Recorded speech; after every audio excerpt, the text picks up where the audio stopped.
Bien, jóvenes, vamos a iniciar entonces el desarrollo de la sesión 1, que ya lo hemos hecho el día de ayer con la presentación del sílabus, y ahora con la sesión 2, que tiene que ver con la introducción de la farmacoquímica, introducción a la farmacoquímica, algunos conceptos generales con la finalidad de poder familiarizarnos, ¿no? Sobre lo que significa estudiar la farmacoquímica o química medicinal. Si tuvieran alguna pregunta, por favor, en el desarrollo de la clase, con toda confianza, me lo dicen porque así he hablado, porque yo solamente estoy mirando mi pantalla y eso es lo que no nos gusta mucho. Estoy mirando mi pantalla y no veo a ninguno de ustedes. Y entonces simplemente abre su micrófono y pide y lanza la pregunta. Miren, farmacoquímica significa, o también se puede llamar farmacia química, ¿sí? Farmacia química. Aunque este término de farmacia química no me parece tan adecuado, ¿no? Porque farmacia es un establecimiento. Química médica es lo que más se utiliza. Parece que vamos a cambiar en la nueva currícula el nombre del curso y le vamos a poner química medicinal, ¿no? Medicinal chemistry. También se le llama química de los medicamentos, ¿sí? Química de los medicamentos, porque fármaco, ¿no? Es un principio activo, ¿no? Es una molécula, es un medicamento, es otra cosa, ¿no? Y química es la química del fármaco, que generalmente lo relacionamos con el medicamento. Vamos a decir química del medicamento, por eso que aquí podemos decir la química medicinal, ¿no? Entonces, química farmacéutica o pharmaceutical chemistry es otro término, es otro nombre. Así se llamaba antes el curso de nosotros, ¿no? Yo lo llevé con este nombre, química farmacéutica. Luego lo cambiamos a farmacoquímica. También le llaman química terapéutica, ¿no? Química terapéutica. Y yo cuando estuve en posgrado, como director de sección de posgrado, le puse a uno de los cursos bases moleculares para la acción de fármacos, ¿no? Así le puse al curso de farmacoquímica. Y en la presentación del curso le puse bases moleculares para acción de fármacos, entre paréntesis le puse la farmacoquímica, ¿no? Entonces, alguna definición de la farmacoquímica o del nombre de farmacoquímica dice, es la materia que estudia las propiedades físico-químicas de los fármacos. Las propiedades físico-químicas de los fármacos, tratando de elucidar la relación existente entre su estructura, sus propiedades y su respuesta biológica, ¿no? Miren, tratando de elucidar la relación existente entre su estructura, sus propiedades y su respuesta biológica. O sea, quiere decir de que si nosotros analizamos la estructura de un fármaco, ¿sí? Podemos determinar qué acción biológica puede tener ese fármaco.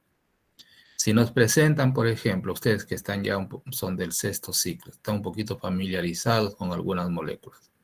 Si le presentan la estructura del ácido acetil salicílico, que ya creo que lo están haciendo en práctica, y la estructura de una penicilina, simplemente con ver la estructura, ustedes van a decir, esta es un antiinflamatorio analgésico y esta otra molécula, ¿no? Solamente observando la estructura, es un antibiótico, ¿ya? O sea, no pueden confundir. Entonces, con el fin de proporcionar conocimientos necesarios para la creación de nuevos fármacos. Mira, eso es lo que le dice un un autor de un libro. Su definición es de Antonio Delgado, un español. Su libro me parece que también es llamado La química medicinal, ¿no? Entonces, dice, con el fin de proporcionar conocimientos necesarios para la creación de nuevos fármacos. Él está relacionando ya que si nosotros conocemos la estructura de un fármaco y sabemos que ese fármaco tiene una determinada respuesta farmacológica o acción biológica, ¿ya? Entonces él puede decir, él está dándonos a indicar que si nosotros modificamos uno de los grupos funcionales o parte de la estructura del fármaco, podemos crear nuevos fármacos, ¿no? O sea, lo que lo llamamos los derivados de fármacos, ¿ya? Los derivados de fármacos. Eso es lo que quiere decir. Entonces, por ejemplo, aquí tenemos la estructura del ácido acetilsalicílico, ¿no? Ácido acetilsalicílico. Entonces, podemos decir de que esa molécula podría ser un AINE, o sea, un antiinflamatorio no esteroidal, porque va a inhibir la ciclooxigenasa, porque va a competir con el lugar del receptor, va a competir con el ácido araquidónico por su similitud estructural. Podríamos inferir así. Otra definición es, más o menos es una definición que colocó un profesor que teníamos antes, ¿no? Y que traía esta definición de la Universidad de Texas, de un profesor también que fue profesor de nosotros. Es la materia, dice, que se encarga de identificar, miren, aquí es un poquito más específico, identificar, sintetizar, describir, distinguir, enunciar, aplicar, demostrar y evaluar. Ojo, mire, todo eso es lo que podemos hacer. Identificar, sintetizar, describir, sintetizar, o sea, la química sintética. Describir, distinguir, enunciar, aplicar, demostrar y evaluar las propiedades y mecanismos físicos, químicos y bioquímicos. Evaluar las propiedades y mecanismos físicos, químicos y bioquímicos de los medicamentos de composición química definida. ¿Ya? No tiene nada que ver, por ejemplo, cuando decimos, a ver, esta muestra, mira, tiene acción hipoglicemiante, pero ¿qué tiene esa muestra? No sabemos, pero sabemos que es un extracto de una planta X y aplicándole en un ser vivo ha demostrado que baja la glicemia. ¿Pero qué molécula es? No sabemos. Eso no es la farmacoquímica. Eso puede ser otro curso, pero no es farmacoquímica. ¿Ya? Tiene que tener composición química definida. ¿Ya? Y de establecer la relación que tales fenómenos guardan con la actividad biológica. ¿Ya? O sea, se encarga, dice, según esta, de identificar. Hay que identificar la molécula, o sintetizarla, o describirla, y describirla, distinguir, ojo, de A con B con C, enunciar su presencia, para qué sirve, aplicar, demostrar, evaluar las propiedades, aplicar, como dice, las propiedades y mecanismos físicos, demostrar las propiedades y mecanismos físicos y bioquímicos, evaluar las propiedades y mecanismos físicos químicos. O sea, todo, miren, está aquí prácticamente sintetizado. Y miren la amplitud, ¿no?, de cosas que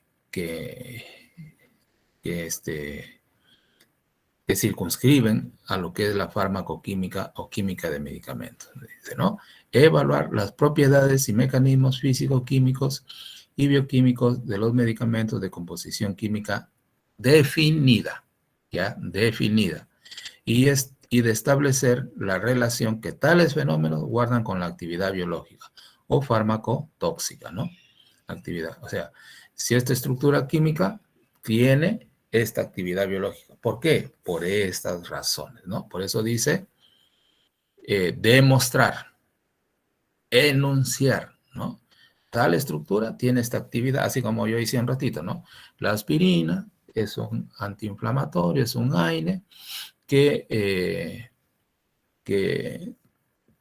tiene, su estructura química es tal, que tiene actividad antiinflamatoria, analgésica, etcétera, debido a su similitud estructural con el ácido araquidónico, que compite con el lugar del receptor, ¿sí? Trayendo como consecuencia una inhibición de la enzima ciclooxigenasa, y como consecuencia de todo ello, no hay formación de prostaglandinas inflamatorias y va a traer como consecuencia el efecto antiinflamatorio y a su vez analgésico. ¿Está bien? Estamos relacionando la estructura química con la actividad biológica. Aquí hay otra definición de la UPAC, ¿no? De la UPAC, ustedes saben qué significa la UPAC, ¿no?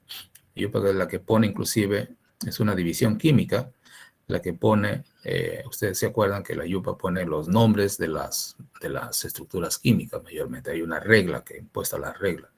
Entonces dice así, la química medicinal es una disciplina basada en la química, ojo, basada en la química, que involucra también aspectos de las ciencias biológicas, médicas y farmacéuticas, ¿no?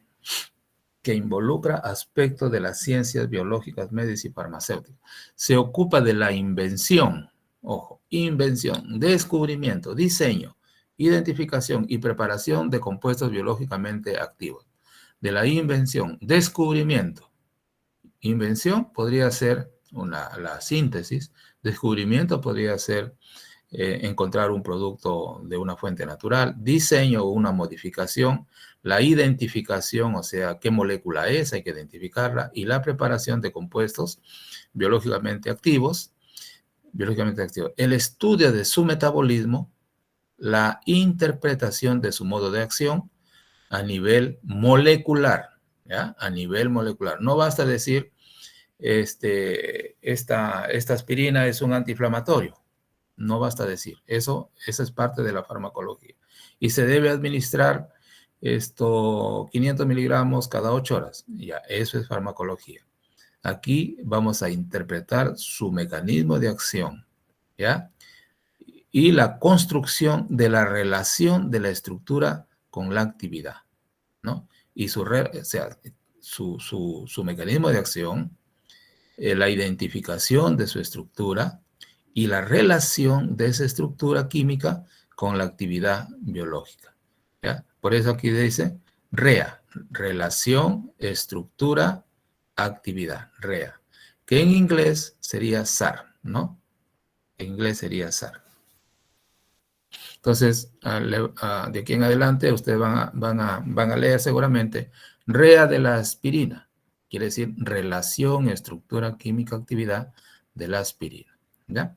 Entonces, así si nosotros queremos hacer ahorita una interpretación de todos los conceptos que hemos dicho, podemos decir que la química medicinal es la ciencia, miren así, si lo quiero sintetizar al máximo, es la ciencia que se encarga de descubrir o sintetizar moléculas con actividad biológica, ¿sí?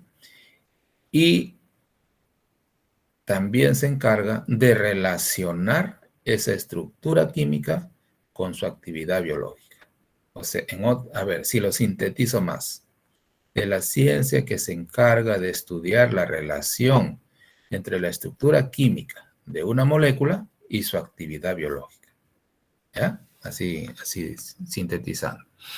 Vamos a hacer, pero ojo, lo que yo quería aquí, en este concepto, por ejemplo, dice relacionar, dice tratando de elucidar, perdón acá, materia que estudia las propiedades físico-químicas. Ojo, esto es importante también, ¿no? Físico-químicas de los fármacos, tratando de elucidar la relación existente entre su estructura, sus propiedades y su respuesta biológica. ¿Ya? O sea, estudia las propiedades físico-químicas, porque si no, no fuera posible, ¿no? Elucidar o relacionarlo con su respuesta biológica. Entonces, vamos a ver acá propiedades físicas, químicas también, y actividad biológica. Miren, esto que vamos a hacer ahorita, esto de la relación con la estructura química y la actividad biológica, se conoció, se comenzaron, digamos, a dar los primeros pasos de esto en el año 1869, cuando estos señores, Crum, Brown y Fraser, lograron elucidar la actividad biológica de un veneno, que es la tubocurarina, frente a un posible, ellos no conocían todavía receptores, no se hablaba de receptores. En ese tiempo, estamos hablando del siglo XVIII, ¿no? En ese tiempo no se sabía que los fármacos actuaban sobre un receptor. Imagínense, no había los instrumentos ni el conocimiento como para poder decir, mira, esta molécula, ¿sí?, actúa sobre un determinado receptor, se encaja ahí, ¿sí? Hay una unión química, ¿sí?, mediante diversos tipos de enlace, y como consecuencia de esa unión, de esa interacción, se desarrolla una actividad biológica. Y el receptor es esto, tiene no se hablaba de eso entonces. Se iba descubriendo poco a poco después. Pero sí se dijo, mira, esta molécula con esta estructura, ¿no? Tampoco se sabía elucidar bien las moléculas, puede tener o tiene, o moléculas que tienen este grupo, tienen generalmente estas acciones biológicas. Vamos a ver más adelante de ahí. Entonces, miren aquí, ve. La atropina es un anticolinérgico. ¿Por qué se dice anticolinérgico? Porque tiene una acción opuesta a la acetilcolina. Pero miren la estructura. Esta es una amina terciaria. Cuando se protona, podríamos decir que es una amina cuaternizada, ¿no? Tiene anillo tropánico unido mediante un éster, ¿sí?, a un anillo aromático con una cadena 1, 2, 3 de un alcohol propiónico, ¿no? Igual acá, ¿no? Lo mismo. Aquí podemos ver que esta molécula es apolar, en consecuencia podríamos decir que es insoluble en agua, y esta molécula es polar, por lo tanto soluble en agua. Podríamos decir que esta molécula no la podemos inyectar, aplicar mediante inyección, porque es insoluble, y esta molécula sí la podríamos aplicar por inyección, porque como es polar, es soluble. ¿Qué estamos haciendo nosotros? ¿Qué estamos haciendo? Podríamos decir también que esta molécula se puede absorber, ingresar a sangre, pero también podemos decir que si aplicamos esta estructura, no se va a absorber porque es una molécula polar, ¿no? Entonces, miren, ¿qué estamos haciendo? Estamos analizando sus propiedades físicas y químicas, ¿ya? Entonces, si nosotros lo ponemos en un medio ácido, esta molécula se va a protonar y se va a convertir en una sustancia iónica. Si nosotros esta estructura, esta molécula, lo colocamos en un medio alcalino, va a perder su protón y se va a convertir en una molécula no iónica, insoluble en agua, posiblemente insoluble en solventes orgánicos. Si nosotros lo queremos extraer, esta estructura, tenemos que utilizar solventes apolares, o sea, solventes orgánicos. Estoy relacionando sus propiedades físicas. Es una base, ¿no? Insoluble en agua, es un alcaloide, soluble en solventes orgánicos. Acá es una propiedades físicas, es polar, soluble en agua, es un alcaloide, insoluble en solventes orgánicos. Es soluble en agua, pero insoluble en solventes orgánicos. Lo contrario que acá, soluble en solventes orgánicos. ¿Qué solvente orgánico conocen ustedes? A ver, cuando hablamos de solventes orgánicos, ¿a qué nos referimos? Benceno. Benceno, ¿qué más? Aceto. ¿Ah? Acetona. ¿Cuál más? Acetona, cloroformo, éter, alcohol, etanol, pues son solventes orgánicos, ¿ya? Entonces, dentro de las propiedades químicas, ¿ya? Tenemos una amina terciaria, que es una amina terciaria, es un éster, ¿no? Es un éster. Podemos seguir hablando, tiene un anillo tropánico, ¿sí? A ver, 1, 2, 3, 4, 5, 6.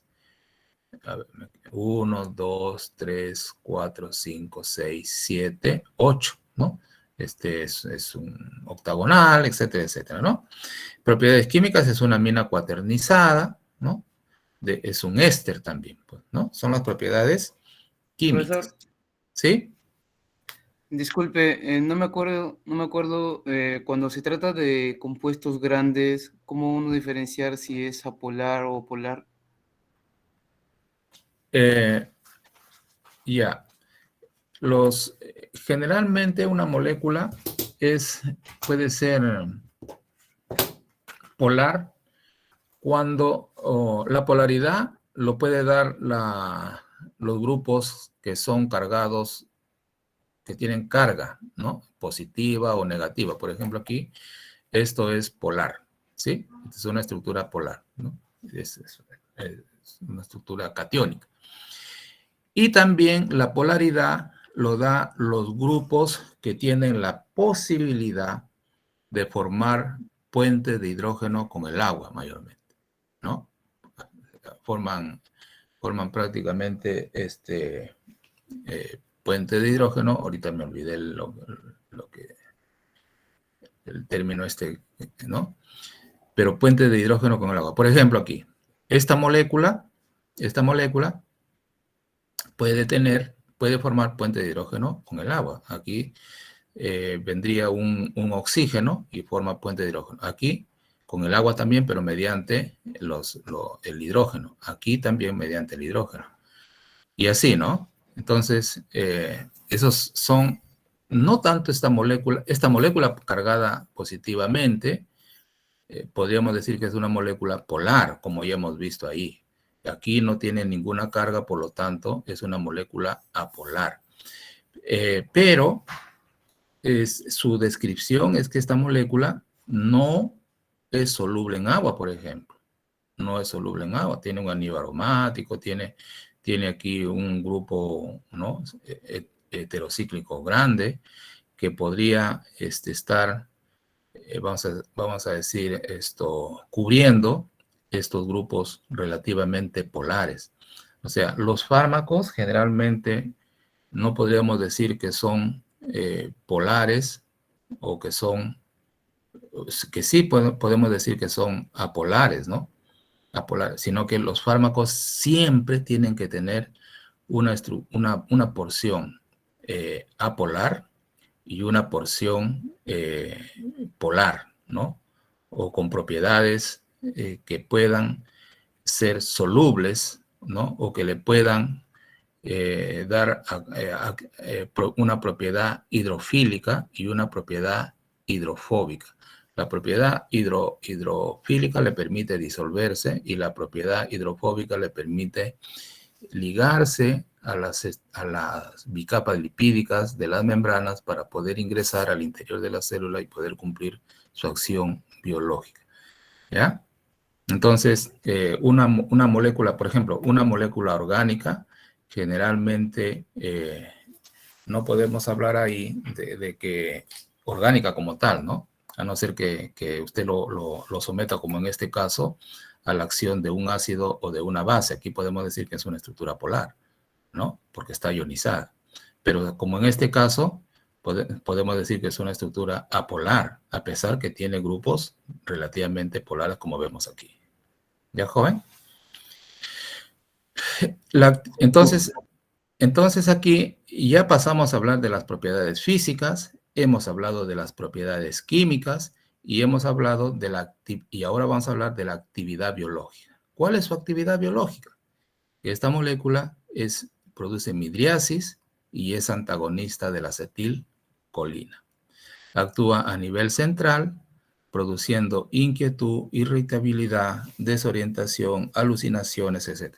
Y ya cubrimos lo que es la farmacoquímica, todavía, ¿no? ¿Qué dicen ustedes? ¿Ya cubrimos, sí o no? Todo lo que es el concepto de la farmacoquímica. Ya con eso es suficiente, eso es todo la farmacoquímica. Ya hablamos de sus propiedades físicas, de algunas propiedades químicas, ya hablamos de su actividad biológica. ¿Ya cubrimos o todavía? El concepto Todavía. todavía. ¿Qué faltaría? El mecanismo de acción. El mecanismo de acción. ¿Qué más faltaría?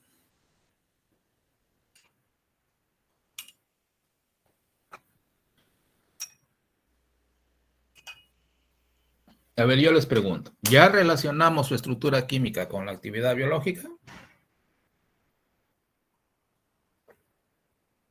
Todavía, profesor. Todavía.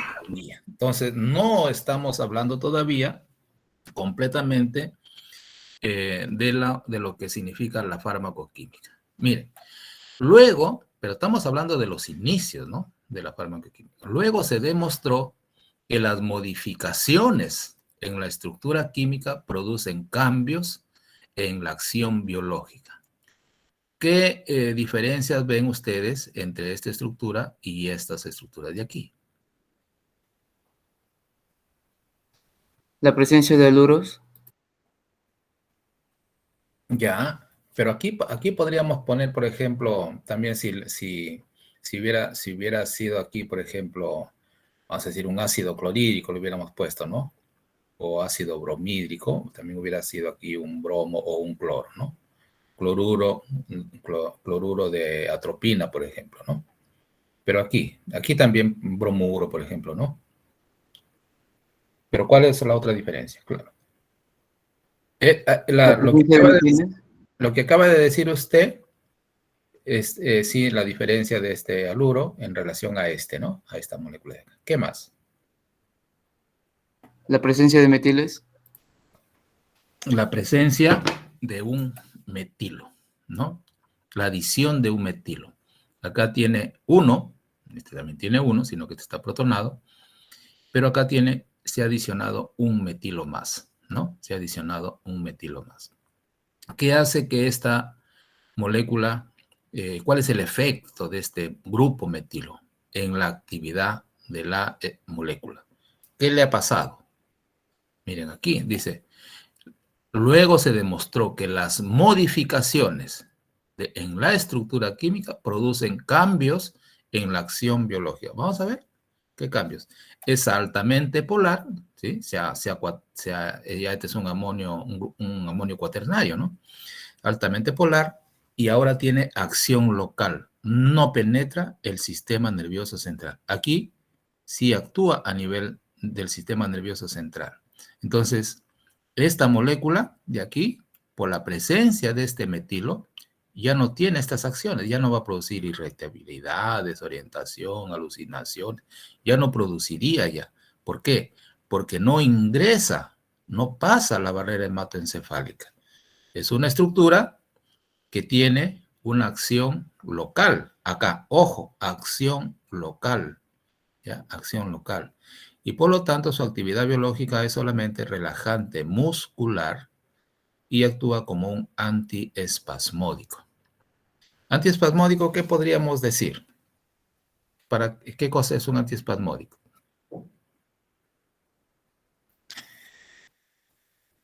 Es decir, antiespasmódico que los espasmos de la musculatura lisa, ¿no?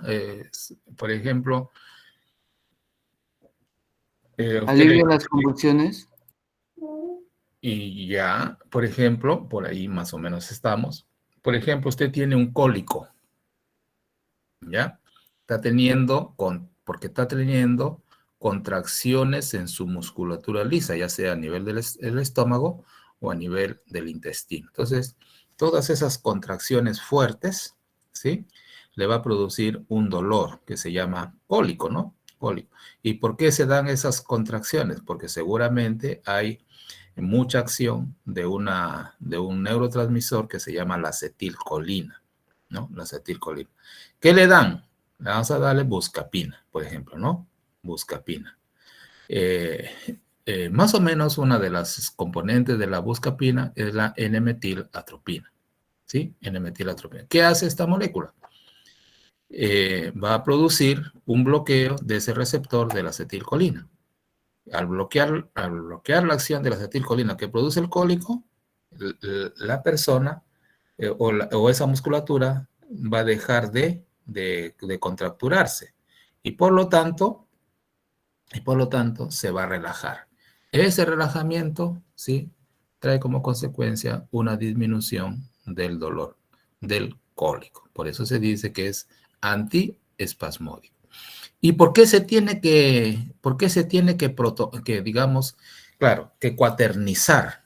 ¿Por qué se le ha metilado, en otras palabras? Para hacer que esta estructura sea iónica y no se absorba a sangre, porque lo que queremos es una acción local. O sea, no que ojo, la musculatura lisa del estómago, para actuar una molécula a nivel de la estructura lisa del estómago, no necesitamos que se absorba. Solamente necesitamos que vaya, que permanezca ahí y que interactúe con el receptor, ¿no? Con el receptor de la acetilcolina, de tal forma que lo bloquee y no permita la acción de la acetilcolina. Entonces, por eso es que se ha colocado al introducir un grupo metil en el grupo amino, cambia la acción de esta estructura en relación a esta estructura de acá, ¿no? A esta estructura de aquí. Esta puede tener también una acción antiespasmódica, como la de acá, pero el peligro de esta molécula es que también ingresa hacia el sistema nervioso central. Esta no ingresaría al sistema nervioso central, ¿ya? Solamente tiene una acción local. Entonces, miren, por aquí ya se está indicando de que si nosotros hacemos modificaciones en la estructura química, vamos a potenciar o a modificar la acción biológica de un fármaco. ¿Estamos? Y por ahí estamos más o menos relacionando estructura con la actividad. Por ahí un poquito. Y acá, la interpretación de su modo de acción a nivel molecular y la construcción de la relación de la estructura química-actividad. ¿Ya? Entonces, miren aquí la acetilcolina. La acetilcolina sería la estructura o la molécula que produciría la acción espasmódica, o sea, el cólico, ¿no? A nivel de la musculatura lisa del tracto gastrointestinal. Y esta es la otra estructura que antagonizaría la acción de esta acetilcolina. Si nosotros analizamos la acetilcolina, vemos también que es una amina cuaternaria, ¿no? Es un nitrógeno cuaternario. Aquí es una amina que se puede protonar, ¿no? Que se puede protonar también, es terciaria, pero al protonarse se cuaterniza y se ioniza igual que acá. Por ahí hay alguna similitud estructural. Esta está unida a un éster mediante un puente de etileno. Este es un éster que está unida 1, 2, ¿no? 1, 2. También podríamos decir que hay un puente aquí etilénico, ¿sí? Acá hay un éster, acá hay un éster. Aquí la acetilcolina tiene un metilo que le da cierta lipofilicidad. Y aquí tenemos un anillo aromático, ¿sí? Un anillo aromático que también podría estar cumpliendo la misma función de este metilo. Lo que pasa es que se ha alargado la cadena, porque alguna diferencia estructural tiene que haber para no permitir la misma acción de la acetilcolina, o sea, del neurotransmisor natural, sino darle, digamos, grupos que sí interactúen con el receptor, pero que no lo activen, que solamente la bloqueen. Por eso es que esta atropina se convierte en un antagonista competitivo, o sea, va a competir con el lugar de acción de esta molécula. Por eso se dice antagonista competitivo. ¿ya? Y entonces esto se analiza, lo que estamos haciendo aquí, estamos relacionando la estructura química con la actividad, porque yo ya estoy diciendo, en base a esta similitud estructural, estoy indicando de que esta molécula va a bloquear el receptor de este neurotransmisor natural debido a su similitud estructural, ¿no? Y vamos a ver también por qué. Porque miren las distancias interatómicas. Aquí tenemos, esta es la acetilcolina, ¿no? Que está aquí. Las distancias interatómicas entre la acetilcolina, o sea, los grupos funcionales de la acetilcolina y los grupos funcionales de la atropina son prácticamente semejantes, ¿sí? Son prácticamente semejantes. Y si hacemos el análisis un poco más, digamos, más minucioso, vemos de que la distancia entre el carbonilo del éster y el grupo amino cuaternario, ¿no? El grupo amino, perdón, de aquí, de la atropina, es de 5.056 angstrom. ¿Cuánto es un angstrom? ¿Qué significa un angstrom? Es una medida, digamos, de longitud, ¿no? O es una medida de volumen. Una medida de longitud. Claro, ¿no? Claro. Si nos, de un milímetro, ¿qué sigue? Del milímetro. Sigue el micrómetro, ¿no? Que es la milésima parte de un milímetro. ¿Y de ahí qué sigue? El nanómetro, ¿no? El nanómetro, ¿sí? El nanómetro es la milésima parte también de un micrómetro. Y luego del nanómetro, ¿qué viene? Imagínense un milímetro, no es una línea, ¿no? Imagínense ahora el micrómetro, el micrómetro, y luego viene el nanómetro, ya ni siquiera se ve, ¿no? Y luego viene el angstrom.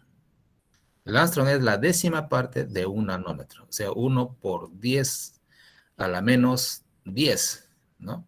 De metro, ¿no?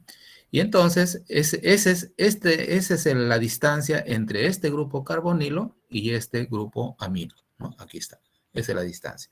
Y entonces, debe ser semejante a la distancia que hay entre esos mismos grupos de la atropina con los grupos, digamos que están en los mismos grupos, obviamente, con la acetilcolina, 4.99. En consecuencia, estos grupos van a encajar en los mismos centros activos del receptor, ¿no? Del receptor, que podría ser nicotínico o receptor muscarínico. Yo creo que eso ya, a ver, ¿cuándo llevan ustedes fisiología? ¿Ya lo llevaron? Ya llevaron, sí, ¿no? Ya llevaron fisiología y fisiopatología han llevado, ¿no? Entonces ya más o menos saben, entienden un poquito lo que estamos hablando, ¿ya? Entonces miren, la farmacoquímica, como les decía, me parece el día de ayer, es la columna vertebral de la carrera porque relaciona casi todas las asignaturas, ¿no? Todas las materias. Aquí estamos relacionando ya un poquito también de fisiología.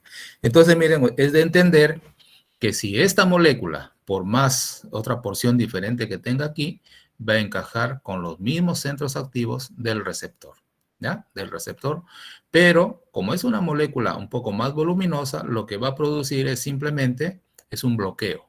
Es como, bueno, esta es la teoría de fármaco receptor, ¿no? La teoría de fármaco receptor, donde hay fármacos que van a activar y hay fármacos que van a bloquear, ¿no? Por ejemplo, si usted, esa teoría de fármaco receptor, ustedes seguramente han escuchado decir que tiene más o menos una analogía entre la llave y la chapa, o la llave y la cerradura le llaman, ¿no? Donde usted, por ejemplo, coloca su llave, ¿no? Coloca su llave. Cuando es la llave correcta, usted abre su puerta, ¿sí? Abre su puertita. Y quiere decir que se ha activado, ¿no? vamos a decir, si usted ingresa un fármaco al lugar del receptor, inmediatamente se da una respuesta biológica, igualito, ¿no? Ingresa su llave correcta, simplemente hace un pequeño giro y la puerta ¡pum!, se abre, ¿no? Se activó, vamos a decir así, se activó su otro ambiente, ¿no? Usted ya puede ingresar y puede ejercer ahí una actividad, ¿no? Una actividad, qué sé yo. El fármaco es igualito. Ingresa el fármaco, es como una llave, ingresa, miren aquí, usted lo puede ver que es como una llave, ingresa, ¿no? Al receptor, y si encaja con el receptor, con los mismos centros activos del receptor, se desencadena una respuesta biológica. Pero ¿qué pasa si es que usted usa una llave incorrecta? Una llave que no trata de hacerlo ingresar y no ingresa ni siquiera, ¿no? No ingresa. Quiere decir que ese fármaco o esa molécula no tiene ninguna acción y por lo tanto no sirve para lo que usted quiere estudiar. Pero hay una llave que sí ingresa, pero por más que usted lo intenta manipular, no abre la puerta, ¿no? Pero no le permite, ¿no? Como ya ocupó el lugar de la cerradura, ya ingresó, no le permite a usted colocar su llave correcta. Por lo tanto, no le va a permitir, si alguien viene y quiere abrir la puerta, no va a poder porque la chapa está bloqueada con una llave incorrecta. Eso sería un antagonista, eso sería la atropina, por ejemplo, en este caso. Ingresó, sí, porque tiene similitud estructural, pero hay algo, ¿no? Hay algo diferente en la estructura, ¿no? Hay una parte diferente que no permite activar ese receptor y por lo tanto simplemente lo va a bloquear, ¿ya? Lo va a bloquear para que no ingrese. Al bloquearlo, no ingresará la llave correcta, en este caso, el neurotransmisor natural que sí lo activa. Ya no puede ingresar porque el receptor está bloqueado. Por lo tanto, se va a obtener un efecto contrario. ¿Está bien? ¿Estamos ahí? ¿Se entendió? Sí. Sí, profesor. Muy bien. Y acá lo tenemos ya con el receptor. Miren aquí, esta es la acetilcolina. Aquí están los metilos, los 3 metilos, el amonio cargado, grupo amino cargado, amonio cuaternario.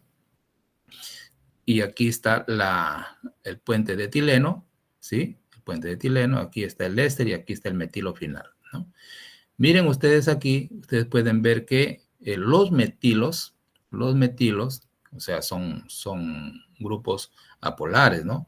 Por lo tanto, van a interactuar con los subsitios hidrofóbicos del receptor. Todo esto es el receptor, ¿no? Con sitios hidrofóbicos, ¿sí? Digamos, un metilo, ¿qué tipo de interacciones, digamos, produce cuando se une a otra estructura así, también de una cadena carbonada, apolar? ¿Qué tipo de interacciones produce? O no produce ninguna. A ver su conocimiento de química orgánica.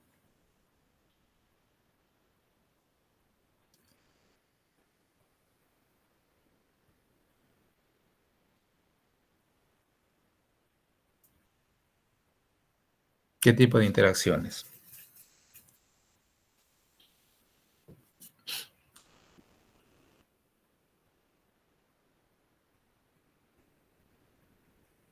A ver, iónicas, puentes de hidrógeno, covalentes, Van der Waals.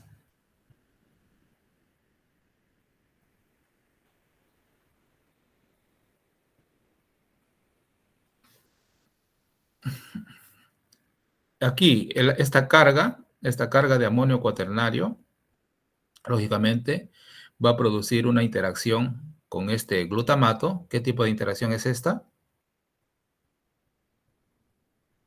Carga negativa, carga positiva. Una interacción Iónica. Iónica, una interacción iónica, hay una atracción ahí. Por lo tanto, es importante el amonio cuaternario para promover esta interacción iónica, ¿no? Con el receptor. Si no, no fuese posible. Aquí, ¿qué tipo de interacción hay? Entre el Puente de carbono, hidrógeno. puente de hidrógeno, ¿no? Puente de hidrógeno. Miren, fue importante el metilo después del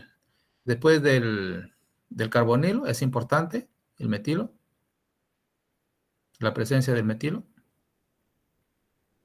Sí es importante para promover esta interacción hidrofóbica o de Van der Waals. ¿Es importante estos metilos? Sí, también es importante para promover estas interacciones hidrofóbicas o de tipo de Van der Waals con el receptor. ¿Estamos? Entonces, miren, cada una de las partecitas, vamos a decir así, de los dientecitos o de las muelitas de la llave, son importantes para interactuar con alguna zona del receptor.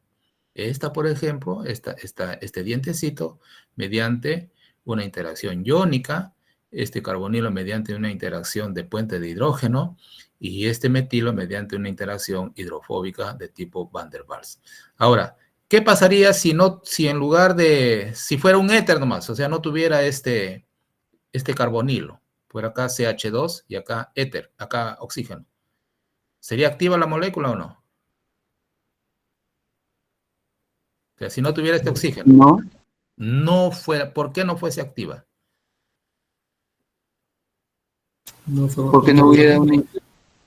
Porque no habría esta interacción y en consecuencia a lo mejor el receptor ni se inmutaría, ¿no? No habría esa interacción y por lo tanto a lo mejor sería un agonista, pero débil, muy débil, ¿no? Muy débil, ¿ya? Entonces ya nos estamos entendiendo. Y miren aquí la relación, ya, la similitud estructural entre, aquí tenemos la acetilcolina, o sea, esta estructura de aquí, y la atropina, que sería su antagonista, ¿no? O sea, conformacionalmente adopta casi la misma conformación para interactuar con esta zona del receptor. Aquí este grupo amino se protonará y actuará por acá, ¿no? Produciendo una interacción iónica con el glutamato o el aspartato. Miren aquí el metilo de la atropina va a interactuar con esta zona, luego el puente de etileno, luego el éster, ¿no? Aquí va a interactuar con esta zona, o sea, prácticamente las mismas distancias. Y aquí el metilo ha sido reemplazado por todo este grupo, ¿no? Que ya no va a encajar acá, ya no va a encajar aquí.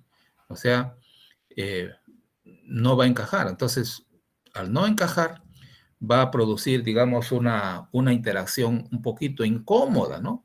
Pero sí los grupos importantes sí van a encajar, pero no el resto. Entonces va a estar más o menos medio incómodo, por lo tanto, lo que va a ejercer simplemente es un bloqueo del receptor. ¿Qué estoy haciendo en este momento? Tratando de elucidar la relación que existe entre la estructura química y la actividad biológica, lo que se conoce con el nombre de REA o SAR. La carga positiva, dice aquí, es esencial, así como también las distancias entre el nitrógeno y el grupo éster. La carga positiva y esta distancia. Igual acá, la carga positiva, ¿no? Y esta distancia. Quiere decir que en condiciones fisiológicas, ustedes me dicen, a ver, la atropina, sí, sin carga, ¿será activa?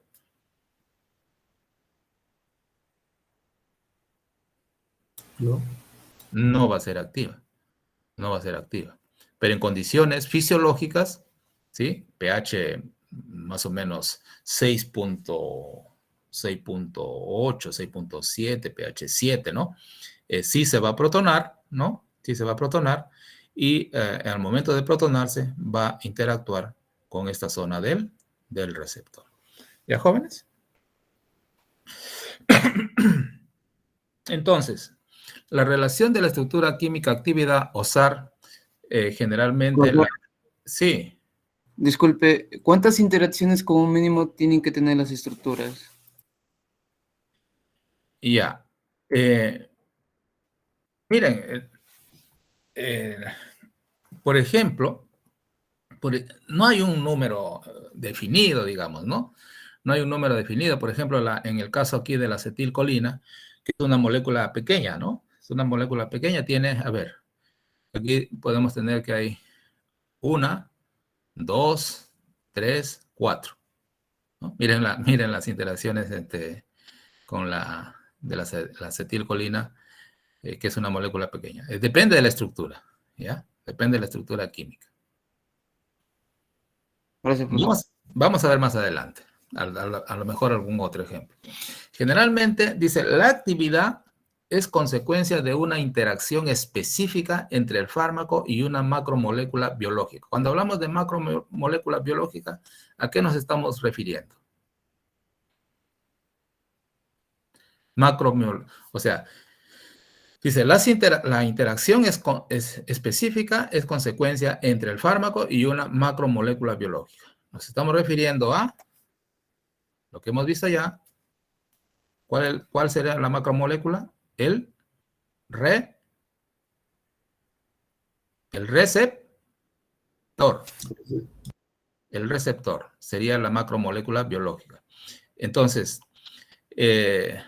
la interacción es entre el fármaco, sería, por ejemplo, aquí, la acetilcolina o un derivado de acetilcolina, y la macromolécula biológica que se llama receptor.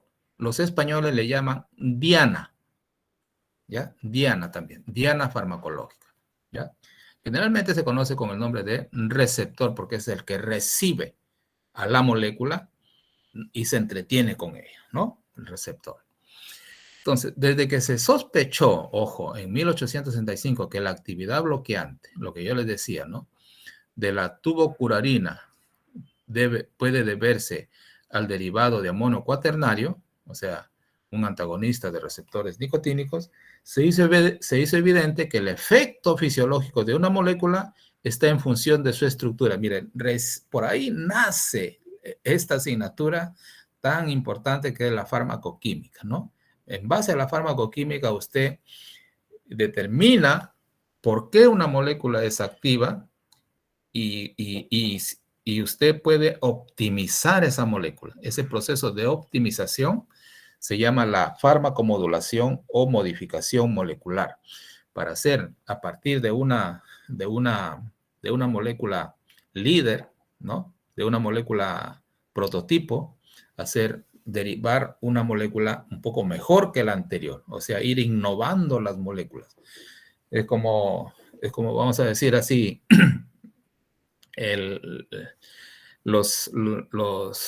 digamos, las zapatillas para correr. A lo mejor, imagínense, desde el origen, a lo mejor las personas, digamos, caminaban descalzos, ¿no? Luego dijeron, bueno, voy a utilizar el cuero de animal, ¿no? Y a base del cuero de animales, ellos hacían sus calzados. Pero ya al no tener nada, usaron un cuerito. A lo mejor de ese cuerito le pusieron, ¿cómo se llama esto? Lo que usan las sandalias, ¿no? Bueno, a partir de ese cuero que hicieron los hilos, vamos a decir así, para amarrarse bien el cuerito. Luego hicieron una sandalia, a lo mejor luego hicieron un zapato, luego hicieron una zapatilla, ¿no? Unas zapatillas duras. Y hoy, por ejemplo, hay zapatillas que son para atletas, ¿sí? Que son para atletas que no pesan nada, ¿no? Y son flexibles, inclusive no te golpean, tienen ahí, vamos a decir, zonas que en la planta, por ejemplo, que actúan como un resorte. Entonces ustedes ven de que a partir de un prototipo que a lo mejor fue un yanque, vamos a decir así, que usaron nuestros incas, un yanque, se obtuvo finalmente una zapatilla que hoy utilizan, pues, por decirte, Beth Johnson o los maratonistas o atletas de de talla mundial, vamos a decir, ¿no? Entonces, así, igual acá, ¿no? A partir de un modelo,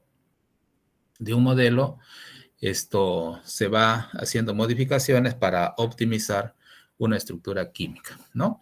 Entonces, esa relación se llama SAR, ¿no? Relación estructura química actividad, ¿no? O REA, ¿sí?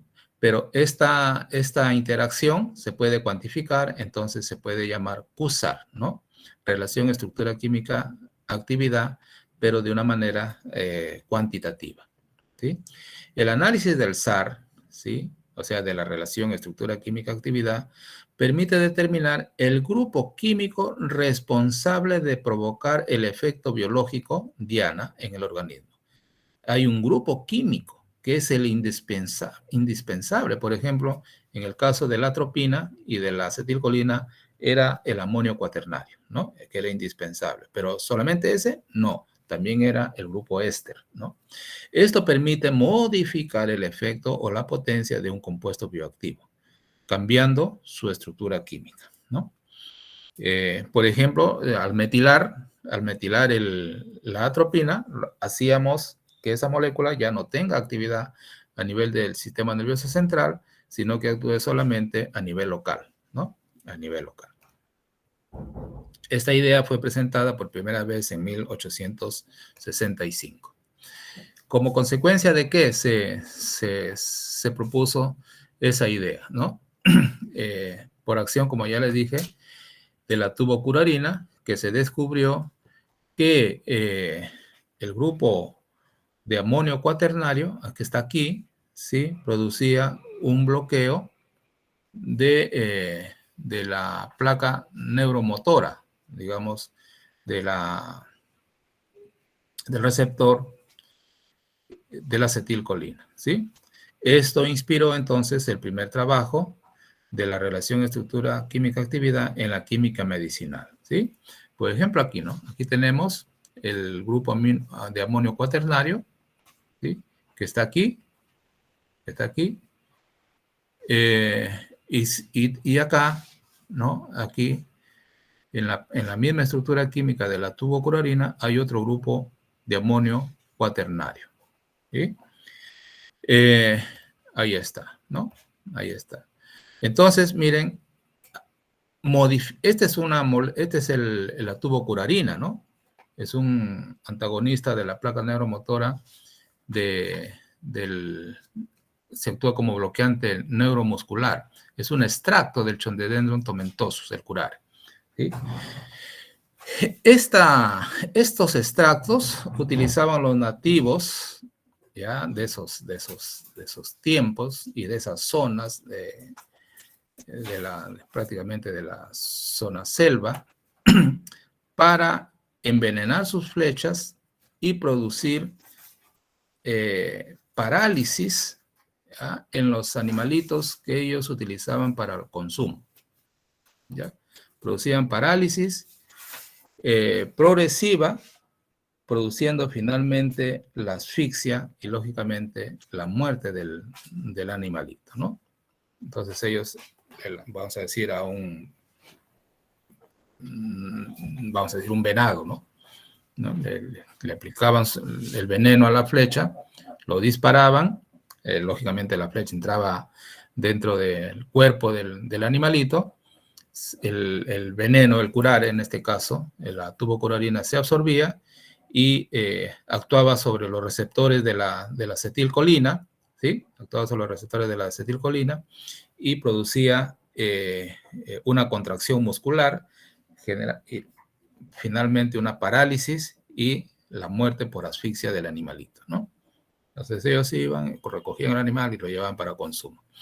Pero miren, al analizar esa estructura química, demostraron que modificando esta estructura, podrían ellos obtener compuestos como el decametonio, que también podrían actuar como antagonistas de los receptores de la acetilcolina. Entonces, ¿qué significa esto? ¿Para qué utilizar una estructura tan compleja si podemos, digamos, sintetizar una molécula más simple con la misma actividad biológica. Lo único que hay que ver es que las distancias entre estos grupos de amonio cuaternario sean las mismas, y aquí está, ¿no? Así obtuvieron el decametonio, el hexametonio, etcétera, etcétera. ¿Ya? Entonces, pero esto fue el inicio, ¿no? El inicio de la química medicinal, el primer paso de la química medicinal. Vamos a ver otro ejemplo. Aquí. ¿Qué hora es todavía? Ay, caramba, ya nos está ganando el tiempo. Ustedes saben que antes de 1932, ¿no? Las personas no tenían antibióticos para curarse sus infecciones.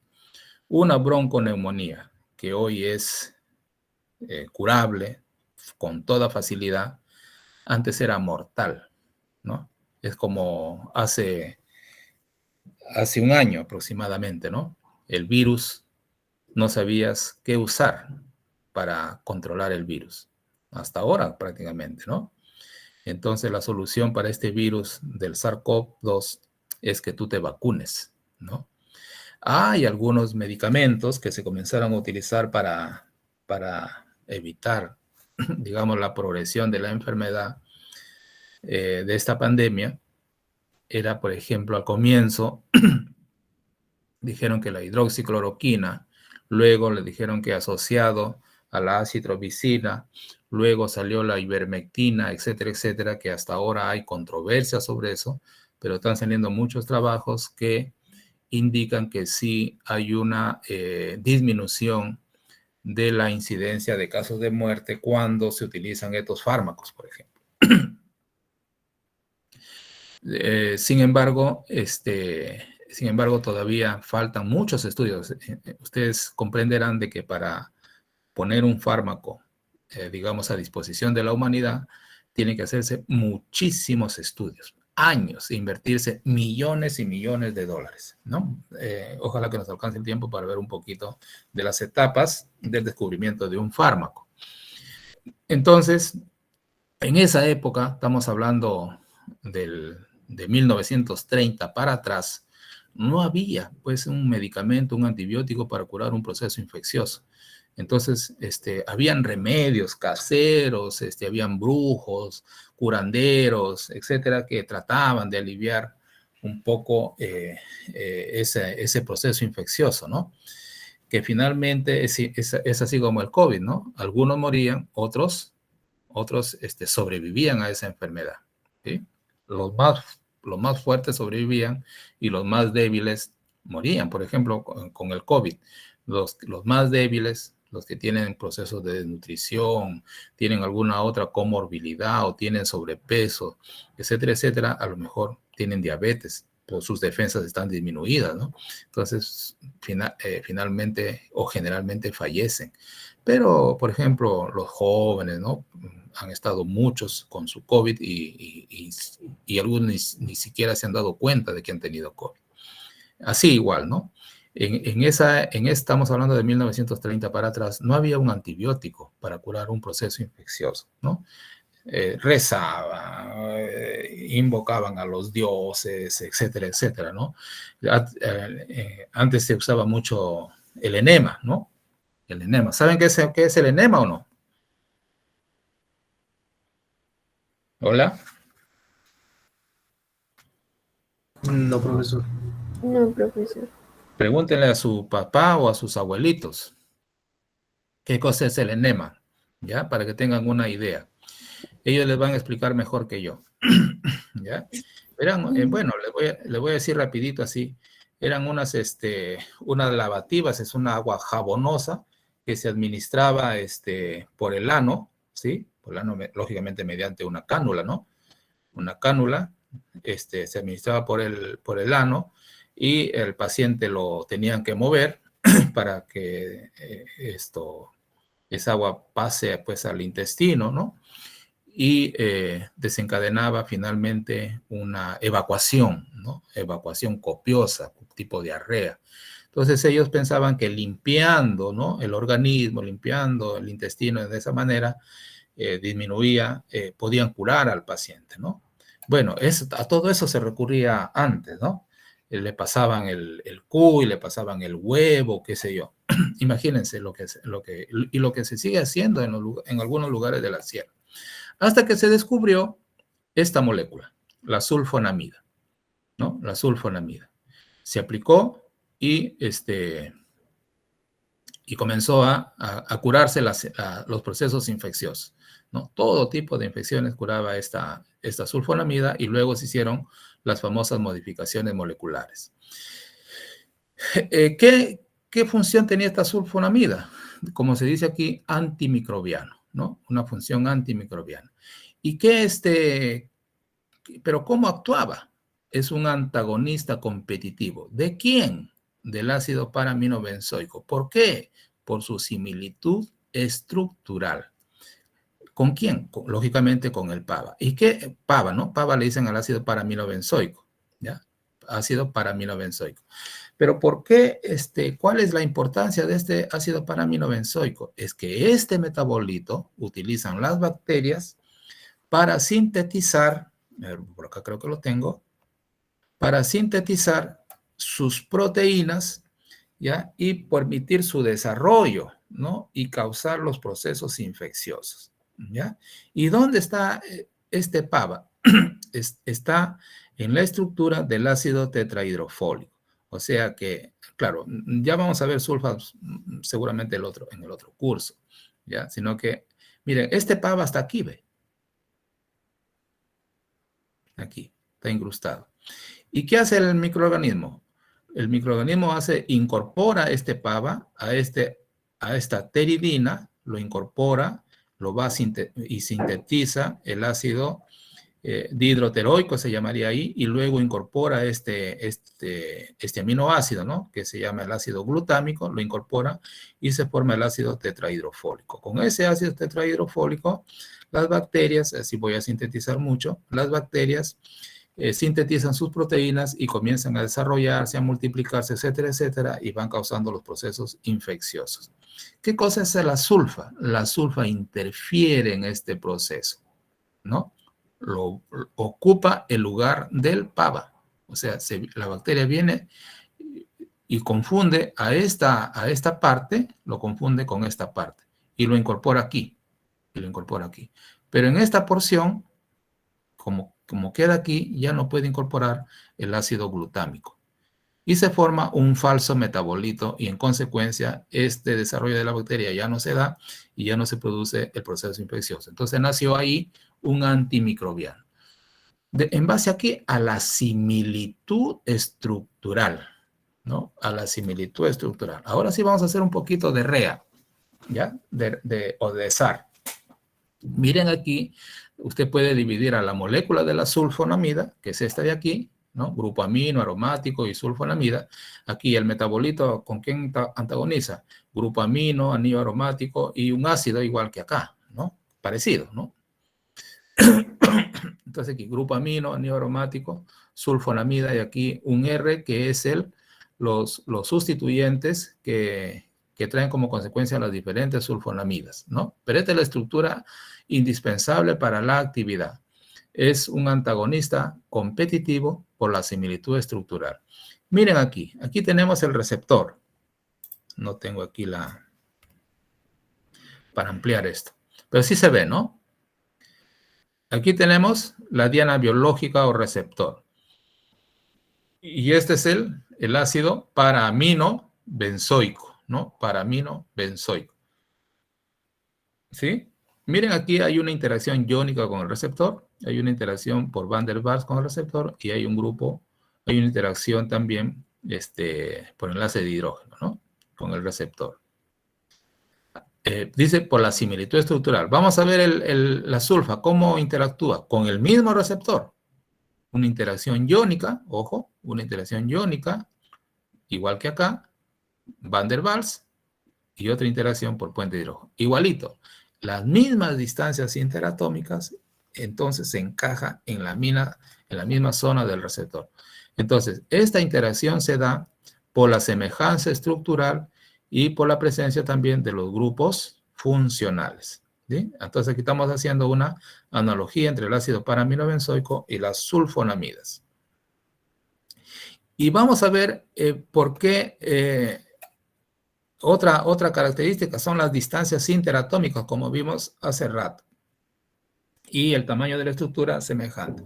Aquí tenemos el PAB, aquí tenemos esta estructura de acá, que encaja perfectamente en el receptor. Sus distancias, 6.7 angstrom. Vamos a ver el análogo, la sulfonamida. Su distancia, 6.9 angstrom, ¿no? Por lo tanto, y las mismas distancias interatómicas entre el grupo amino y el ácido grupo amino y la sulfonamida ácida también, ¿no? Distancias entre este carbonilo y hidroxilo, 2.3. Distancia entre su análogo, 2.4 angstrom, ¿no? pKa inclusive son más o menos semejantes, 4.9 es el PABA, y el pKa óptimo para la acción de una sulfonamida debe estar entre 6 y 8, ¿no? O puede variar entre 3 a menos 10, ¿no? Según el R, según este sustituyente de aquí. Usted va cambiando el R y el pKa también se va modificando, y esto va trayendo como consecuencia una mayor o menor potencia del antimicrobiano. Entonces, en base a esta semejanza estructural, es que la sulfa compite con el PABA y lo desplaza por la mayor concentración. Esto está en relación a la dosis. Si usted usa una dosis baja, lógicamente que no lo va a desplazar la sulfa, va a seguir el PABA ingresando, y la sulfa a lo mejor no, y va a seguir la bacteria desarrollándose. Por eso que usted tiene que tomar una dosis definida de sulfa, ¿no? En este caso, si es un niño, 400 miligramos, un adolescente, perdón, los niños no deben consumir sulfas, por si acaso. Pero aún así hay presentaciones para niños, ¿no? Hasta de 800 miligramos utilizan esta sulfonamida. Entonces, esa alta dosis hace que haya mayor moléculas de sulfa y desplacen a las poquísimas moléculas de ácido para-aminobenzoico que utiliza la bacteria para poder desarrollarse. Entonces, ante una mayor concentración, lógicamente va a haber un desplazamiento del metabolito de la bacteria. Como la bacteria no va a tener este PABA para sintetizar sus proteínas, entonces la bacteria va a detener su crecimiento. En consecuencia, se dice que las sulfas son bacteriostáticas porque detienen el crecimiento de la bacteria. No lo destruyen, no lo lisan, porque si fuera así, serían bactericidas.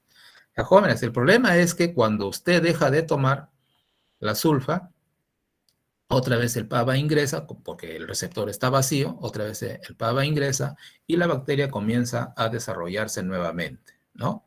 Y viene el proceso de recaída. Por eso es que los antibióticos o los antimicrobianos siempre vienen para consumirlo exactamente en un determinado tiempo, generalmente 7 o 8 días, ¿ya? Pero a veces algunos pacientes dicen, pero ya yo me siento mejor al tercer día, nomás ya estoy mejor, ¿para qué voy a tomar el resto? Mejor lo guardo, ¿no? O ya no lo compro y me ahorro, ¿no? Me ahorro. No es así. Lo que está produciendo es que a lo mejor, como ya no hay sulfa, la bacteria otra vez comienza a sintetizar, ¿no?, sus proteínas y comienza a multiplicarse. Otra vez usted se reinfecta, ¿no? Cae nuevamente y cuando quiere utilizar otra vez el mismo medicamento, ya no le va a hacer bien. Entonces viene la resistencia. Miren, por eso es que la inadecuada uso de antibióticos trae como consecuencia la resistencia bacteriana, ¿ya? Eso hay que evitar. ¿Quiénes son los que orientan, los que deben estar ahí? Los químicos farmacéuticos. ¿Sí? Por eso, mire, todo esto tenemos que nosotros saber. Seguimos. Entonces, miren aquí, cuando hablamos de la influencia de las propiedades físico y químicas, vemos de aquí de que esta estructura, por ejemplo, es una sulfonamida, que el pKa es 10.4, y miren esta estructura, tiene la misma, prácticamente la misma estructura, pero acá tiene una carbamida, ¿no? Una carbamida. Y eso hace que el pKa sea menor, más bajo. Significa que este pKa es más ácido o más alcalino. ¿Esta molécula es más ácida que esta o más alcalina? ¿Qué me dicen ustedes?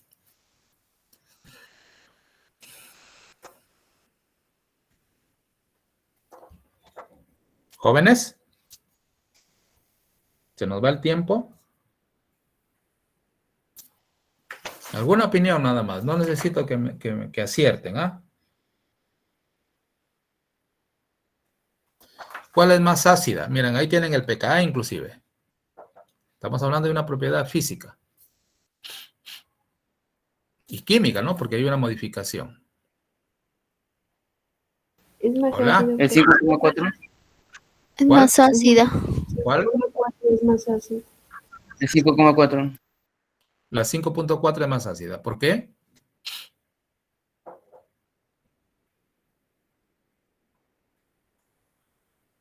Ahora, ¿por qué? Ya dicen que es más ácida por el pKa, ¿no? El pKa tiene un pKa acídico y tiene un pKa tendiente a lo alcalino. Ahora, ¿por qué es más ácida? ¿Y por qué tiene este pKa menor, más bajo? Cuanto menor sea su pKa, mayor es su acidez. Ya, muy bien. Cuanto menor, mayor su acidez. Ya, muy bien. Pero ¿por qué es más ácida? ¿Y Por por el qué es grupo, por la carbamida. por la carbamida? ¿Qué le hace la carbamida?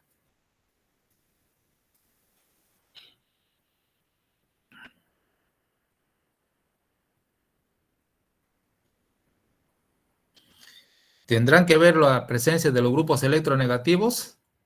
Acá tiene 1, ¿no? Y acá tiene 1 y 2. Estos jalan Profesor, electrones.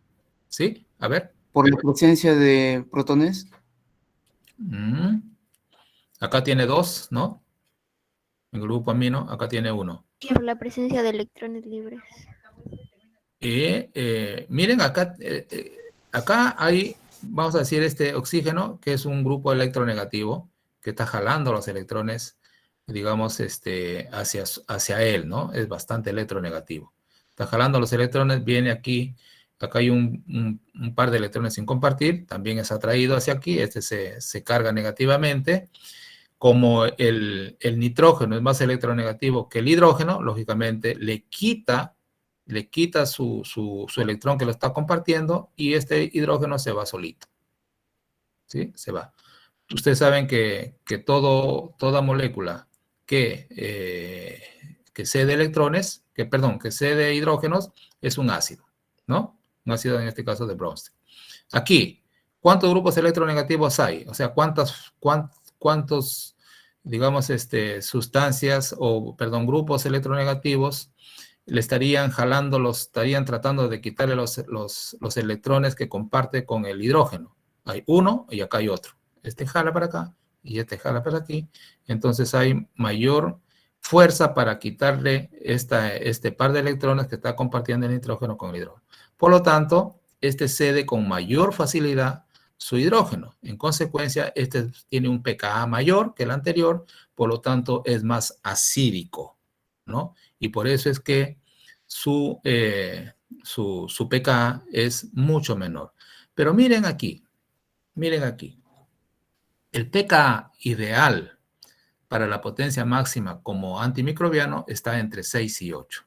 ¿Qué cosa quiere decir esto? ¿Que estos son buenos antimicrobianos o malos antimicrobianos?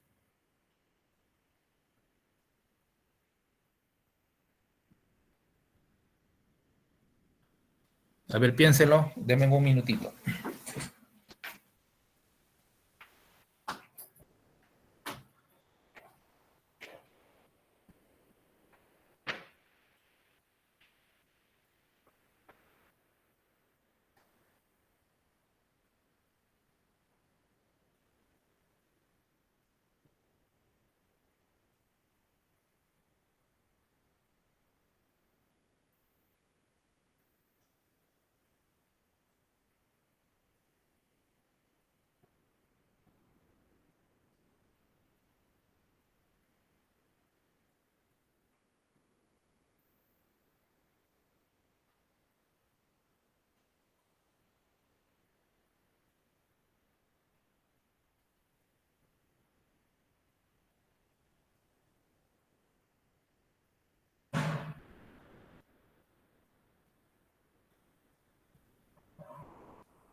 A ver, ahora sí yo creo que ya me pueden decir.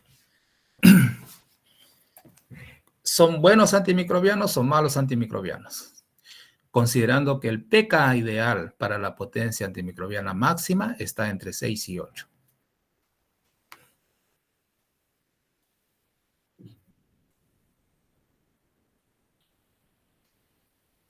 ¿Jóvenes? Mi compañero Luis dice que son malos. Por el chat. ¿Y usted qué dice?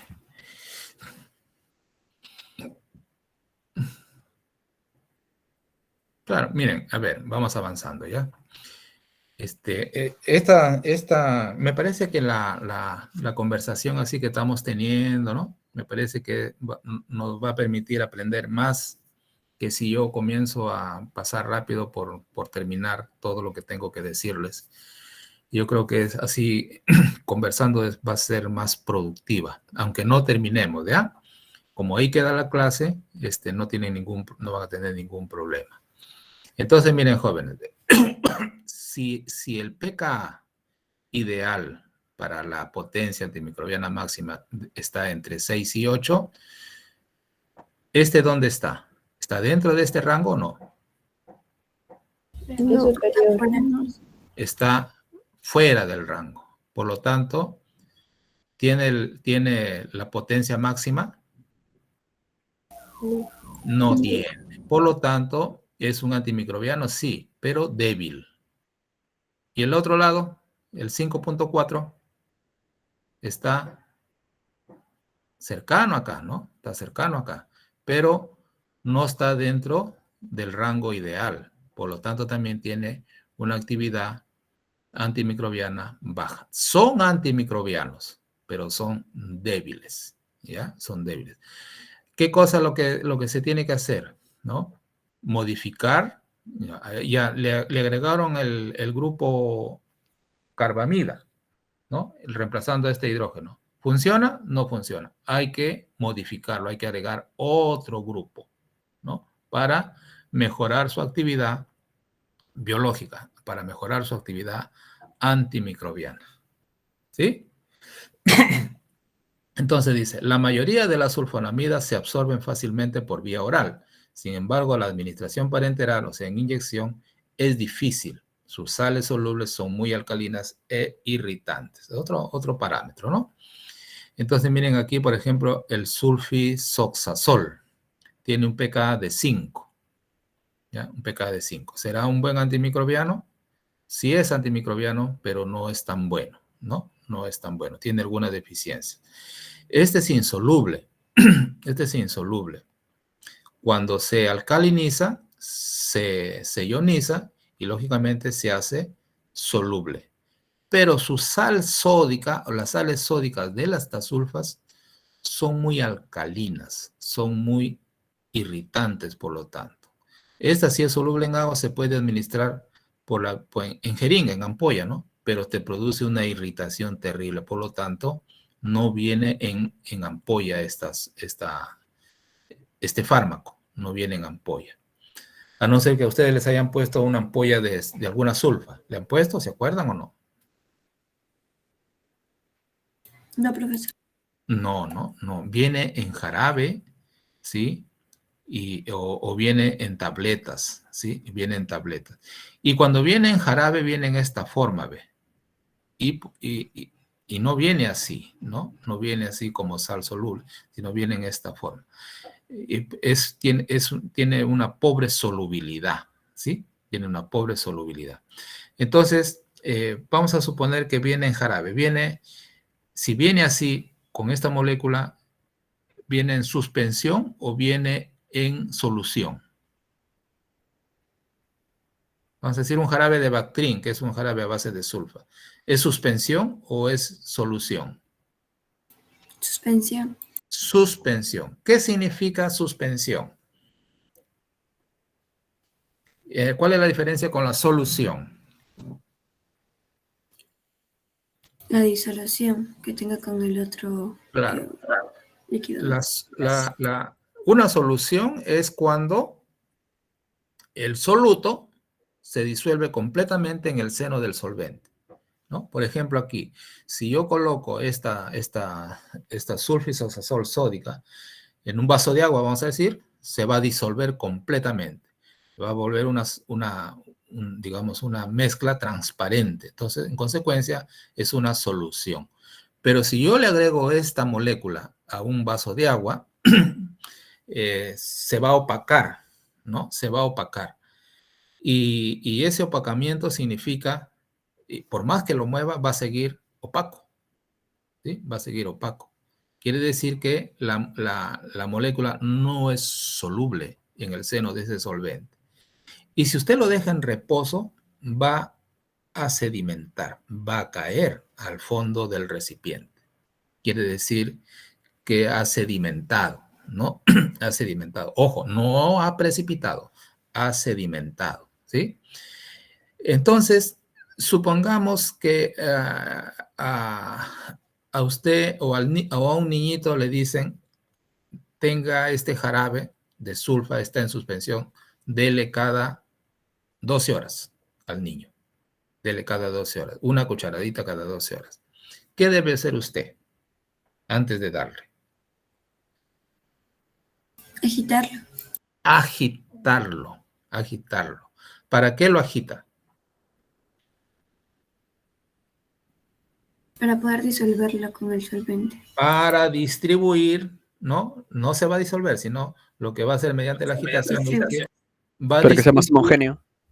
Exactamente. Va a distribuir la molécula homogéneamente en el seno del solvente y usted le va a dar la dosis correcta al niño, ¿no? Por ejemplo, dice, en 5 mililitros, o sea, en una cucharadita yo le estoy dando aproximadamente 200 miligramos del principio activo. Pero, ¿qué pasa si yo llego después de 12 horas, ¿no? Ya le di las 12 horas, luego vengo 12 horas después y simplemente vacío el frasco y le doy la cucharadita al niño. ¿Qué le estoy dando?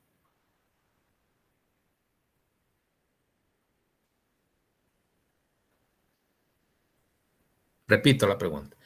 Yo, después de 12 horas que le di la primera dosis, vengo a darle la segunda dosis. Simplemente cojo el frasquito, mido los 5 mililitros y le doy una cucharadita. ¿Qué le estoy dando?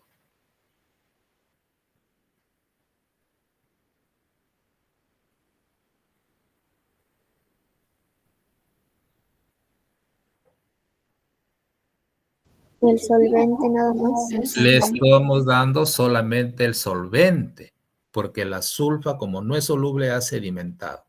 Pero yo no sé eso de ahí, porque no soy químico farmacéutico, no sé nada de química, etcétera, etcétera. Soy una persona, digamos, común y corriente, ¿no? A veces ni siquiera he llegado a la universidad, simplemente tengo secundaria o primaria a veces, ¿no?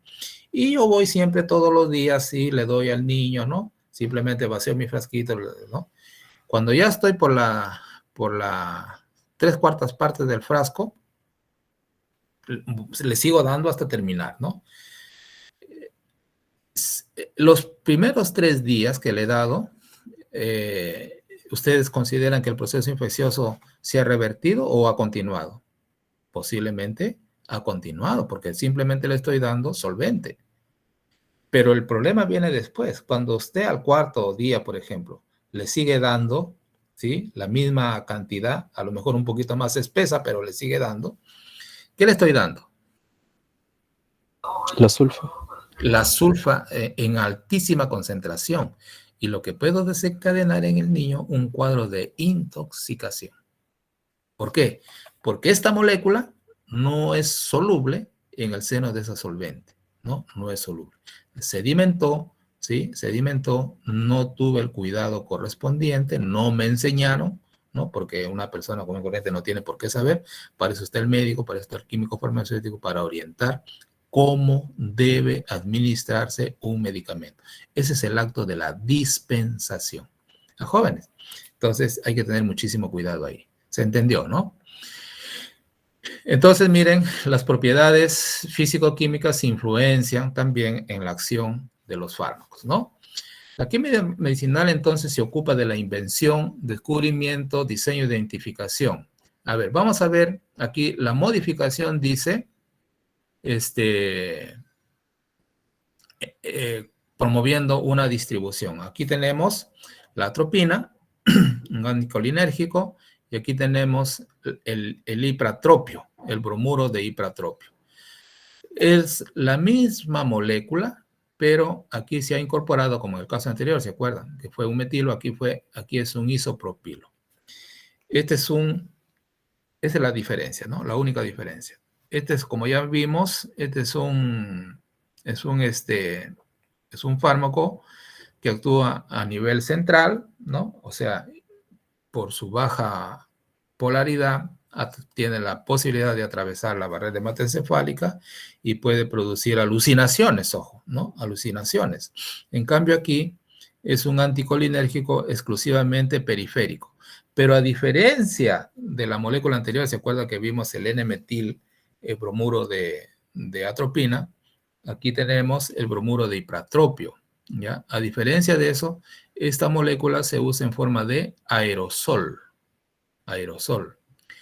y se aplica, ¿no? O sea, para absorberse por inhalación, ¿ya? Por inhalación, para producir esta acción anticolinérgica. Exclusivamente se dice periférica, para promover la broncodilatación, ¿no? Para promover la broncodilatación. O sea, se aspira y esa aspiración, ese gas, ¿sí? Del bromuro de ipratropio ingresa a los alvéolos pulmonares y produce el efecto contrario de la acetilcolina, ¿no? Que es la broncodilatación. Esto es lo que han usado últimamente o vienen usando los pacientes con COVID, ¿no? Para favorecer el proceso de aireación, ¿no? El proceso de intercambio de gases, ¿no? En un paciente con COVID que ustedes han visto que mueren a veces por asfixia, por la dificultad que tienen para respirar y por eso que les tienen que a veces aplicar oxígeno, ¿no? Oxígeno, a presión alta. Entonces, el bromuro de ipratropio se formula en esta forma para producir una molécula iónica de tal forma que éstas actúen solamente a nivel local, ¿no? En los receptores muscarínicos en este caso, y producir una broncodilatación, ¿no? Una broncodilatación a nivel local. Y más importante, no debe de absorberse, no debe absorberse. Y en la forma iónica se dificulta su absorción. ¿Por qué? Porque si se absorbe, va a producir desorientación, va a producir alucinaciones, irritabilidad, etcétera, etcétera. Por eso es que se prefiere formularlo de esta manera para simplemente dirigirlo a que actúe a nivel solamente de los pulmones. Ahí se quede, ¿ya? Entonces, la modificación molecular promoviendo una distribución adecuada para su acción biológica. Influencia de la configuración. Miren aquí, ustedes saben de que esta orientación de este éster hacia abajo significa axial y hacia arriba significa ecuatorial. Acá hay una configuración absoluta S y aquí, lógicamente, lo contrario, una configuración absoluta R. Este es el caso de la atropina, que es un midriático, es un antagonista muscarínico y su acción es que se utiliza como desintoxicación por venenos, ¿sí? De organofosforados, ¿sí? En cambio aquí, la cocaína que tiene otra configuración, o sea que el éster es ecuatorial, ¿no? Está en un enlace ecuatorial, su configuración es S, no tiene esta acción midriática mayormente ni antagonista de los organofosforados, sino que este es un anestésico y estimulante, ¿no? Del sistema nervioso central. ¿Se dan cuenta? La configuración influye en la actividad biológica porque en esta forma va a interactuar con otro tipo de receptores, ¿no? Con otro tipo de receptores. Esto nos da pie para hablar un poquito de los estereoisómeros. influencia de la estereoisomería en los fármacos. Ustedes saben que los estereoisómeros son los isómeros cuyos átomos están conectados en el mismo orden, pero en posiciones espaciales diferentes. O sea, están en el mismo carbono, pero uno puede estar a la derecha, ¿no? Y el otro puede estar a la izquierda. Si eso es así, estamos hablando de la estereoquímica que estudia las moléculas en 3 dimensiones. Vamos a hablar solamente de los estereoisómeros configuracionales, porque también ustedes saben que hay isómeros de posición, ¿sí? Donde, por ejemplo, un grupo hidroxilo puede estar en el carbono 2 o en el carbono 3, pero la fórmula molecular es la misma. Esos son isómeros de posición. Esos isómeros de posición tienen características totalmente diferentes. En cambio, aquí son isómeros simplemente configuracionales. Entonces, los isómeros configuracionales pueden ser de tipo geométrico o isómeros ópticos. Los isómeros geométricos es cuando la disposición de sus sustituyentes están, por ejemplo, en zonas diferentes. Vamos a decir, este metilo está opuesto, ¿no?, al metilo de acá, por lo tanto, su configuración geométrica es trans. Aquí están en el mismo lado, por lo tanto, es cis, ¿no? Y vamos a ver de los otros tipos de isómeros ópticos. Aquí tenemos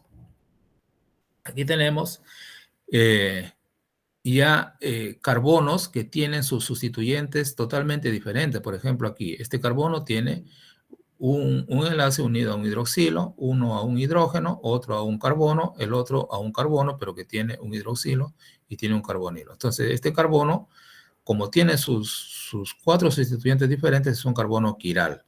Y si es un carbono quiral, ¿no?, puede generar un enantiómero, ¿sí? Puede generar un enantiómero. O sea, y el enantiómero es la imagen especular de esta molécula de acá, ¿no? Es la imagen especular. Por lo tanto, si es que este carbono tiene una configuración R, su imagen especular tiene que tener una configuración opuesta, o sea, S, ¿no? Entonces, estos son enantiómeros. Y los enantiómeros pueden tener las mismas propiedades físicas, inclusive químicas, pero sus acciones biológicas pueden ser totalmente diferentes. Acá hay otro caso, ¿no? Acá hay otro caso, la D-treosa, por ejemplo, tiene su enantiómero, que es su imagen especular, ¿eh? Entonces, la imagen especular entre ellos se llaman enantiómeros, ¿ya? Pero digamos, los que no son imágenes especulares, entre ellos serían los diasteroisómeros, ¿no? Los diasteroisómeros. A simple vista, es la misma molécula, ¿no? Es la misma molécula. Pero sus actividades son totalmente diferentes porque la disposición de sus grupos funcionales están en posiciones totalmente diferentes. Por ejemplo, aquí los dos son R y aquí los dos son S. Aquí uno es R, el otro es S, ¿no? Uno es R y el otro es S. Aquí debe ser, la imagen especular de debe ser al contrario, que hay un pequeño error, ¿no? Pequeño error. Debe ser S y el otro debe ser R, ¿no? Entonces, pero estos son enantiómeros, pero cuando no son imágenes especulares, se les dice diasteroisómeros o diasterómeros. Entonces, miren acá, las propiedades de los enantiómeros poseen iguales propiedades físicas de solubilidad, punto de ebullición, punto de fusión, índice de refracción, etc. Pero hacen rotar la luz polarizada en diferentes planos, en un cierto ángulo, y por lo tanto presentan actividad óptica. Pero son compuestos diferentes y con nombres diferentes, ¿no? Interactúan también, aquí está lo importante, eso es lo que podemos nosotros rescatar. Interactúan en enzimas diferentes y producen reacciones biológicas también diferentes, ¿no? Un poquito para entender este caso de la estereoisomería, ¿no? ¿Por qué es un carbono quiral aquí? Porque sus sustituyentes son totalmente diferentes. Sustituyentes de ese carbono. Acá hay un cloro, acá hay un metilo, acá hay un hidrógeno, acá hay un grupo etil, ¿no? Entonces, ¿cómo nosotros decimos si es un R o es un S? Simplemente ubicamos a estos sustituyentes en orden de prioridad, que está en relación a el número atómico, ¿no? Generalmente al número atómico, ¿no? Entonces aquí, por ejemplo, el cloro es 35, el carbono es 6, ¿no? ¿Sí? Aquí el carbono también es 6, ¿sí? Pero aquí, lógicamente, el de mayor número atómico va a ser el número 1. El que le sigue va a ser el número 2. Aquí tiene 2 carbonos, ¿no? Este carbono está unido a otro carbono, por lo tanto es 6 más 6, 12. Y aquí está unido a hidrógeno, 6 más 1, 7. Por lo tanto, este es el mayor prioridad. Por lo tanto, este es 2, este será el 3 y el hidrógeno solito es el 4. Si hacemos nosotros, digamos, unimos estos puntos, si gira en el orden de las agujas del reloj, es R, y si gira en sentido contrario, será un S, ¿no? Será un enantiómero S. Estos son enantiómeros. ¿Cuál es la influencia de la estereoisomería, digamos, en los fármacos? Miren, acá hay un relato.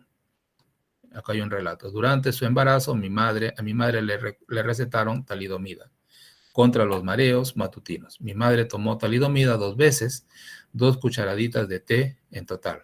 La talidomida fue la causa de mis discapacidades congénitas, por la que he necesitado 32 operaciones en toda mi vida.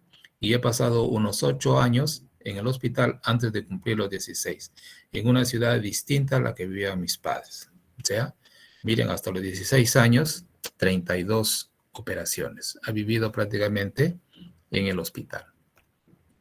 ¿Qué pasó? ¿Qué pasó? Esta es la talidomida. En 1954, ¿ya? Cuando a lo mejor no se sabía mucho de la estereoisomería, ¿sí? Se comercializó esta talidomida como un sedante, como una alternativa de los barbitúricos. Los barbitúricos son antiepilépticos. Posiblemente la mamá de este niño que está así en esas condiciones, con mutilaciones, ¿no? No tiene brazos, no tiene piernas, tenía epilepsia. En 1957 se comercializó la píldora para dormir. En el tratamiento de los síntomas del embarazo, ustedes saben, una damita cuando se embaraza, tiene esos síntomas propios del embarazo, que son náuseas sobre todo y vómitos, ¿no? En algunos casos hay ansiedad. Entonces, este era un sedante, ¿no? Y les comenzaron a recetar.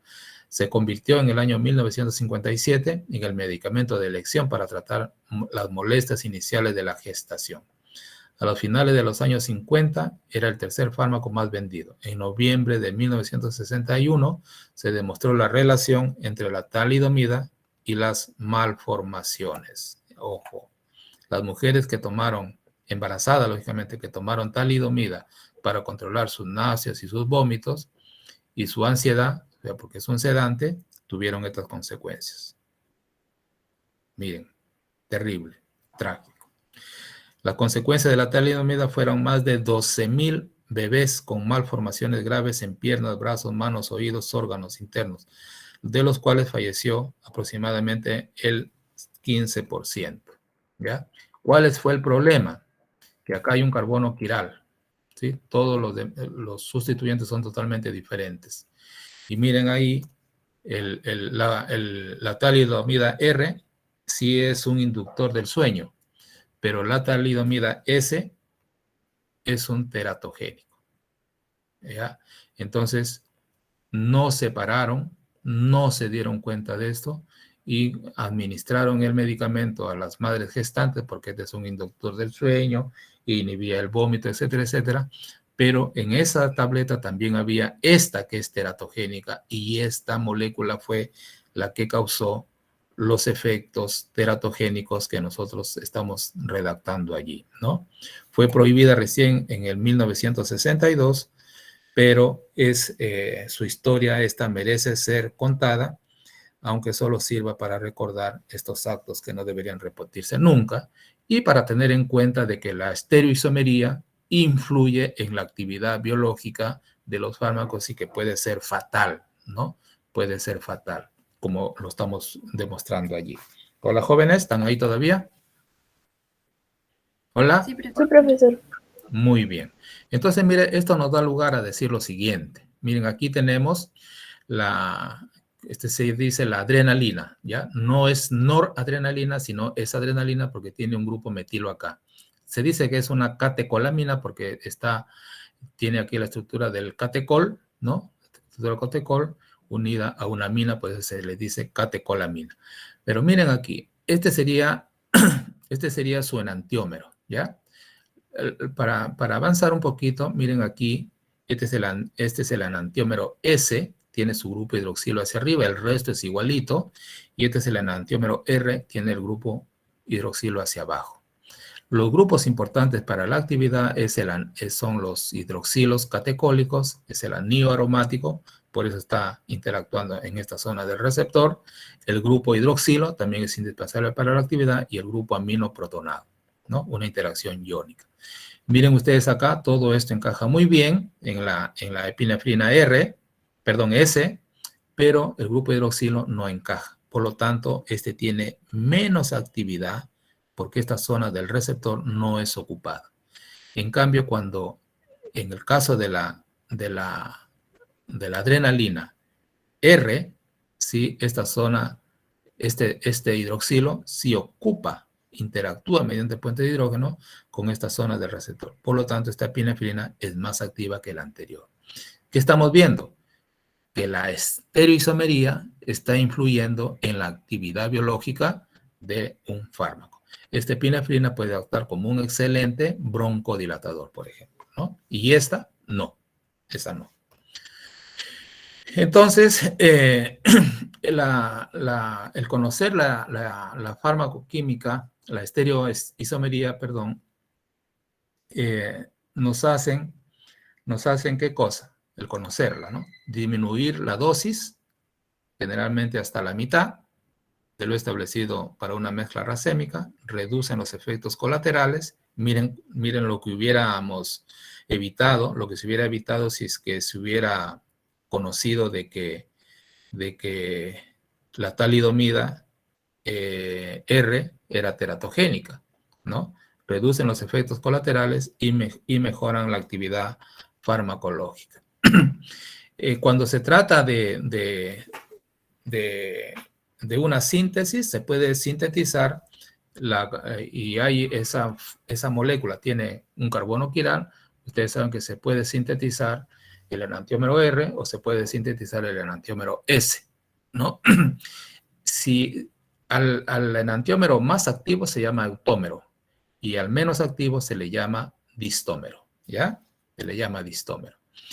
La relación entre uno y otro se llama la relación eudísmica. Cuando esa relación eudísmica es 1, indica que los dos enantiómeros presentan la misma actividad.